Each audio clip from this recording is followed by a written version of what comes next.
We're here at the Squash Blossom in Vail Village. Joining me now, we have Hillary Magner, and she and her husband Kevin own the Squash Blossom. We're going to give you a kind of an overview of the history of it, what they're known for, and there is quite a bit of history here. This store has been in Vail Village for over 40 years. Yep. But you and Kevin bought it just a couple years ago. Yeah, we bought it December in 2019.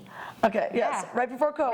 Right. So a lot of different changes and pivoting going on. But what I love is that you were able to keep a lot of our favorite designers and then bring in some of your own and, you know, really help the long-term customer and also attract new ones. But let's talk a little bit about the namesake. I'm wearing a Squash Blossom. So tell us what this is. Yeah, so this, there's three parts to a squash blossom. The Moors brought it over to the Native Americans, or to the Spanish and then the Native Americans. So you have the naja, which was what they would wear in on the crescents of the bridle.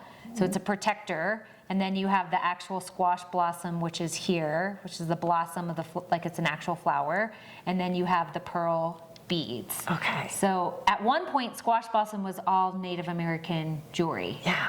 And so we have kept that. We have 3 cases full of really unique vintage and, you know, modern Native American jewelry. And then we've expanded, you know, Patty and John expanded probably 20 years ago into designer jewelry. Yeah.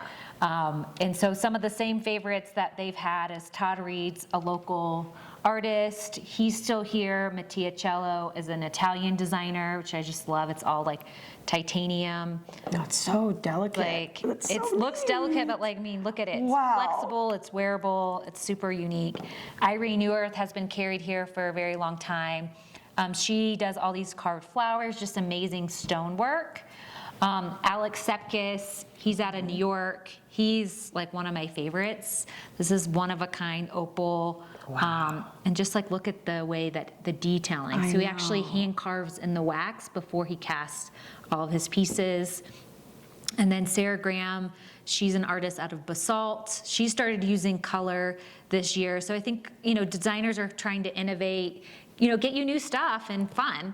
And then of course Gurhan, he's been here for probably 20 years as well, all 24 karat gold. So these are kind of the designers we've continued to carry. And then talk about pivot. I think, you know, the last 2 years for everybody is the year of change, right? So it's like, how do we, and, you know, get people to buy stuff, but also like create community. So I started creating these hope bracelets.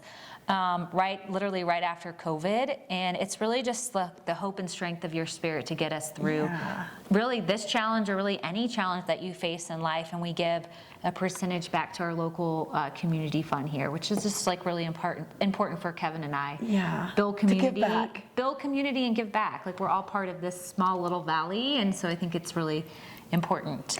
Well, and I think it's so great that we have, you know, some stores that are locally owned and operated. You know, you're going to find Hillary or Kevin or both One in of here us. pretty much every day. So it is really neat. And then when you hear the stories about all that they know about these designers, it's just the connection. And I think that's what people want, is they want to feel connected to the jewelry and support these individuals that are creating it, support individual shopkeepers. Right, yeah. So Kevin is a gemologist. He actually is doing ear piercings. We're doing watch battery repair, just jewelry repair, jewelry redesign, repurposing. So we've kind of added some new services as well to the list of things we can do for the community. All right, so many different things, fun things that you can find here. You can stop by. They're right across from Sweet Basil here in Vail Village. Do you guys have a website as well? We do. It's squashblossomvail.com. Okay, follow them on social media as well for some of their tips and tricks.